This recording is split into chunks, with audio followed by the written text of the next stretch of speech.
बंदा कहता नहीं यार औखे होए पे हैं जिंदगी च, मुश्किल होई पई है यार, बाला टाइट होए पे हैं। टाइट होने की लोड़ नहीं, वफादार हो जाओ रब दे नाल, खुला खुला लगेगा तुहानू बहुत। टाइट होने की लोड़ नहीं। आप तुहानू लगता है कि परमेश्वर ने तुहानू टाइट होने लिए चुनिया? कई पास्टर्स को लगता है अगर वो गरीब रहेंगे, कर्जाई रहेंगे, तो तभी परमेश्वर उनके साथ खुश है।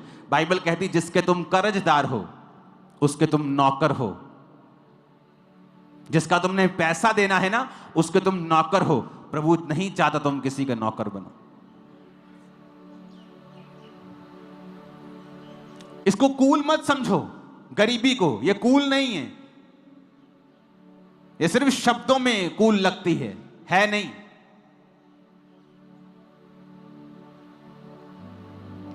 हालेलुया।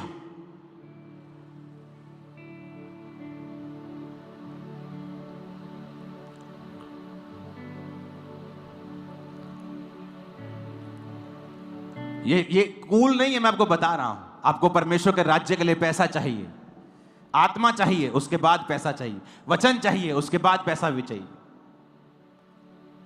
लाखों रुपए क्रूसेड्स की मीटिंग्स पे खर्च होते हैं और साथ साथ दूसरे काम भी चल रहे थे। जो स्क्रीन्स आ गई हैं, खुदाबंद की तारीफ करो, पूरी स्टेज की स्क्रीन्स आ गई हैं, लग जाएंगे अब थोड़े दिनों में। कितने की आई? 1.25 करोड़ से भी ज्यादा। सिर्फ मिडिल स्क्रीन थी 70-80 लाख की थी। जब वो मंगवाई तो उन्होंने कहा कि साइड की भी आएंगी तो ही वो लगेगी, तो उसको भी मंगवाना पड़ा। इतना खर्चा था पिछले महीनों में। तो मैंने टीम को बोला कि क्रूसेड तो हम नहीं कर पाएंगे, लेकिन अनाउंस किया। चंडीगढ़ से कोई आदमी आया, उसने कहा ठीक है मैं 30 लाख इतने लाख का खर्चा उठाने के लिए तैयार हूं क्रूसेड के लिए। पैसा था तो कि कोई क्रूसेड करवा रहा है, मीटिंग करवा रहा है। आप खड़े होंगे खुदा के राज्य के लिए, मैं आपको बता रहा हूं। अगर चर्च में पैसा आ रहा है तो लाइट्स लगी हैं, आज पंखे लगे हैं, कूलर्स लगे हुए हैं। अगर नहीं होता तो क्या होता? यीशु मसीह के लिखा 7 में औरतें होती थी, अमीर औरतें, जो अपनी संपत्ति से उसकी सेवा करती थी। अगर वो परमेश्वर है तो क्यों उसने उनकी संपत्ति से सेवा करवाई? नए नियम में आपको हुक्म यह है कि आप टाइट से भी ज्यादा बोएं। आपको मालूम है टाइट तो एक कवनेंट है, इस पे तो बहस करना मूर्खता है, क्योंकि ये तो नए नियम से, पुराने नियम से भी पहले था। ये तो कवनेंट है आपके साथ। आप अब्राहम के अगर संतान नहीं है, आप टाइट के खिलाफ बात करेंगे, क्योंकि आप है ही नहीं उस कवनेंट में, आप उसके पुत्र पुत्रियां है ही नहीं। अब्राहम के कवनेंट में जो है, जो अब्राहम के बेटे और बेटियां हैं, उसने मल्कीसदिक के याजक को दिया था। और जो नए नियम के टाइट है, जो नए नियम का बोना है, वो अकेला टाइट नहीं, लोग अपनी संपत्तियां लाके बोते थे। और नए नियम में आप याजक को टाइट नहीं दे रहे हैं कि वो अपनी जिंदगी में कोई घर ना ले, आप चर्च को दे रहे हैं। मैं आपके टाइट का टाइट नहीं ले रहा हूं, मैं आपका टाइट नहीं ले रहा हूं, मैं अपनी पर्सनल जिंदगी आपके टाइट से नहीं बिता रहा हूं, मैं अपने बिजनेस से ले रहा हूं। तो आपका जो टाइट, आपका जो 20% 30% आप दे रहे हैं, वो चर्च के कामों के लिए चल रहा है। लोगों को शायद ज्ञान नहीं है क्या है। हालेलुया। नए नियम में विश्वासियों ने, पौलुस ने कहा है, हर एक व्यक्ति अपने अपने आमदनी के अनुसार हफ्ते में अपना चंदा निकाल के रखे। कैसे होती मीटिंग्स बड़ी बड़ी? अगर चर्च मीटिंग्स करेगी तो ये खर्चा कैसे करेगी? ये खर्चा नहीं रोक सकते, कंस्ट्रक्शंस नहीं रोक सकते, तो फिर मीटिंग्स कैसे होंगी? क्योंकि लोग आगे आते हैं कि ठीक है मैं ये खर्चा उठाने के लिए तैयार हूं। पार्टनर्स होते हैं, हाँ मैं ये खर्चा उठाने के लिए तैयार हूं। कितने मेरी बात को समझ रहे हैं? आपके लिए एक राह खुला है बोने का, और शैतान को पता है आपका बोना एक्यूरेट प्लेसेस के ऊपर जा रहा है।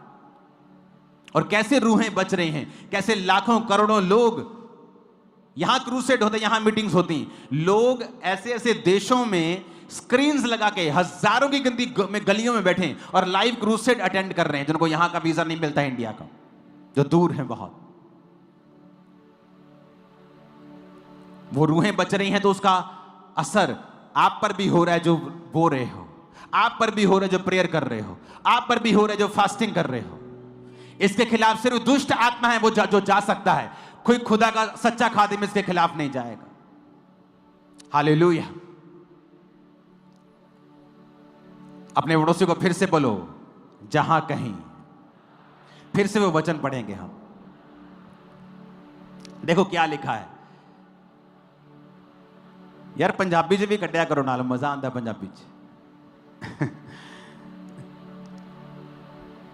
ਉਹ देखो लिखा, अते जिथे किते, बोलो जिथे किते, हिंदी में बोलो, बोलो जहां कहीं। देखो किन्ना, अगर वचन एक लाइन वचन दी समझ आ गई ना तो जिंदगी सफल हो जाएगी साडी। लिखा जिथे किते वो जांदे सी, यहोवा दा हथ उन्हां दी बुराई करन च, उन्हां दा नुकसान करन च लगा रहिंदा सी। ते रूत बारे वो की लिखदा, 3 आयत पढ़ेंगे रूत की।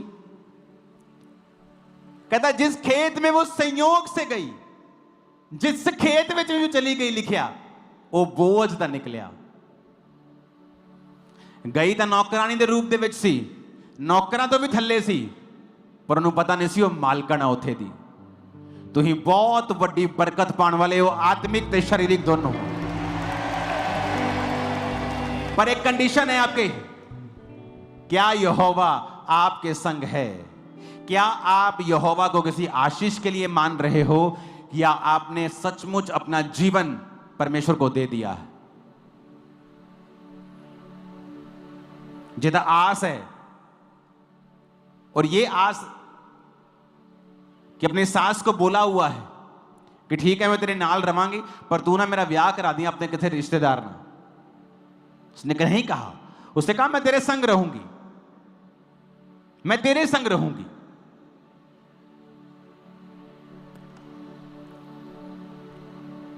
और जाके शरीर में मसला हल नहीं किया।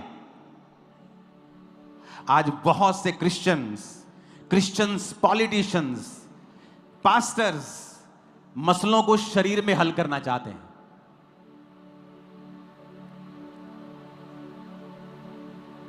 जबकि आप और मैं आत्मिक जिंदगी में बुलाए गए हैं, जहां हमें स्पिरिचुअल लाइफ को पहले फुलफिल करना है। आमीन। रूत की पुस्तक को मैं खोल रहा हूं आपको एक चीज पढ़ाने के लिए। रूत की पुस्तक अगर आप खोलेंगे, न्यायों के बाद आपको मिलेगी। न्यायों में आपने अलग अलग लोगों को पढ़ा होगा, उसके बाद रूत आती है। एक चीज मैं आपको पढ़ाना चाहता हूं, यह भी बड़ी जबरदस्त है। यह आपकी लाइफ में एक आस को पैदा करेगा।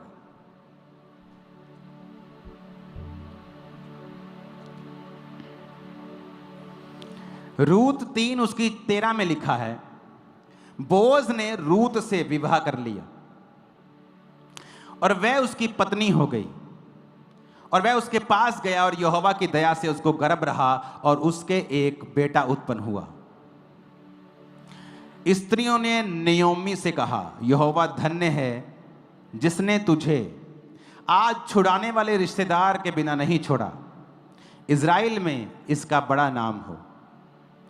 यह तेरे जी में जी लेने आने वाला, तेरे बुढ़ापे में पालने वाला हो, क्योंकि तेरी बहू जो तुझसे प्रेम रखती और 7 बेटों से भी तेरे लिए श्रेष्ठ है, उसी का यह बेटा है। नयोमी उस बच्चे को गोद में उठाकर उसकी धाय का काम करने लगी। उसकी पड़ोसिनों ने यह कहकर नयोमी के एक बेटा उत्पन्न हुआ है, लड़के का नाम ओबेद रखा। यिशै का पिता और दाऊद का दादा वही हुआ। आपने ध्यान से पढ़ा, आपने ध्यान से नहीं पढ़ा।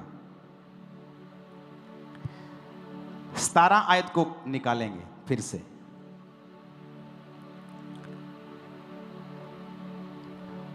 सतारा को पढ़ेंगे फिर से। 17 से पहले 13 को पढ़ेंगे ऊंची आवाज में। 1 2 3 बोलूंगा, ऊंची पढ़ना, ओके।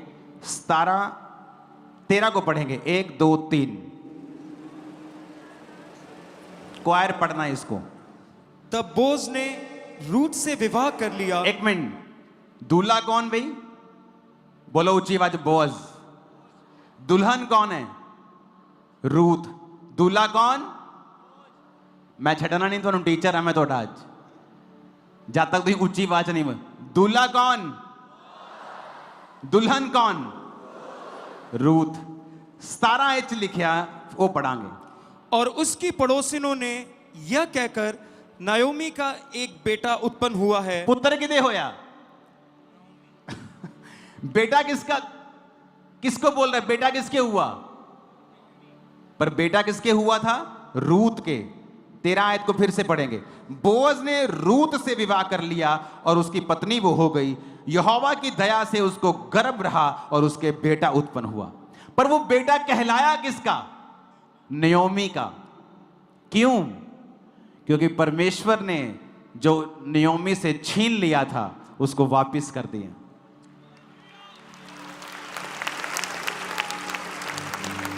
नयोमी सपने में भी सोच नहीं सकती थी, जब उसका पति मर गया, उसके दोनों बेटे मर गए, कि कहीं फिर से कहीं मेरी जिंदगी आबाद हो जाएगी। अब सामने डिसीजन ले लिया कि मैं यहोवा के साथ वफादार रहूंगी। अब जो हो गया, चलो अपनी जिंदगी बिताते हैं। पर मैं आपको फिर से बताता हूं, परमेश्वर आपकी राख जैसी जिंदगी में से भी एक खूबसूरत जिंदगी पैदा कर सकता है, जो आपकी सोच समझ से परे होगी। आपको वफादार रहना पड़ेगा। वफादार,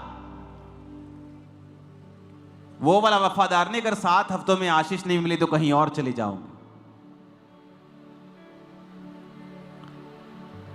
बच्चा रूत के हुआ, पड़ोसन कहती तेरे हुआ नयोमी, तेरे पुत्र हुआ, ओबेद नाम रखा। यशे का डैडी और दाऊद का दादा वही हुआ।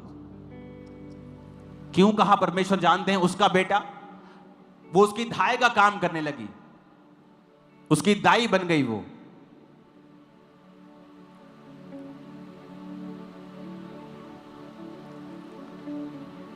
सब, वो उसी को पालने लगी, उसी को दूध पिलाने लगी, उसी को पालने लगी, उसी को वो खिलाने लगी, उसी को पिलाने लगी, सब कुछ वो करने लगी उस बच्चे का।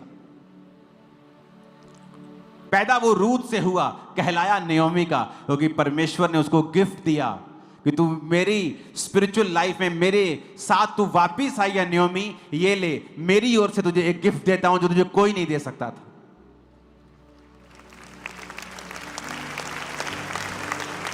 अब नयोमी का एक बेटे समान रिश्तेदार था, बोअज।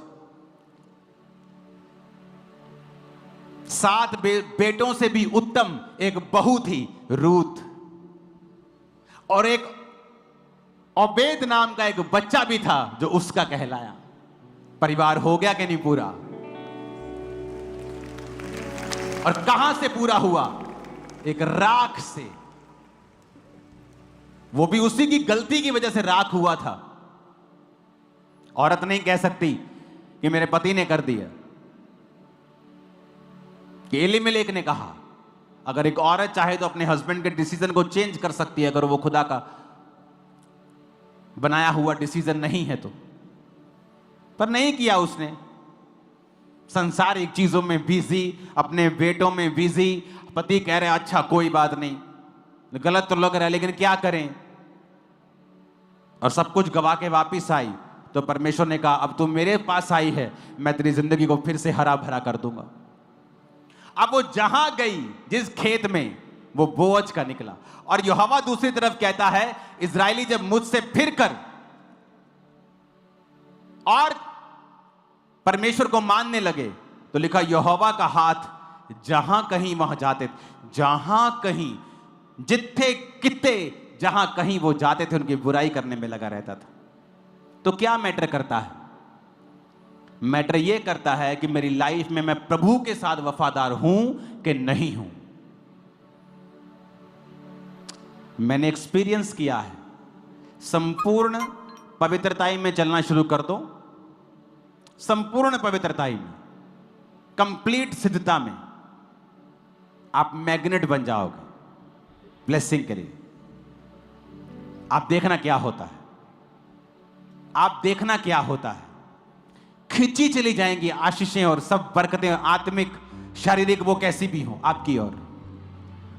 देखना क्या होता है, सडनली कुछ ऐसा होगा जो आपने डिजाइन नहीं किया होगा, सोचा नहीं होगा। मेरी लाइफ में हुआ है, सेवकाई में हुआ है। ऐसे लोग एंटर करेंगे जो आपका भार उठा लेंगे। बात वफादारी की है।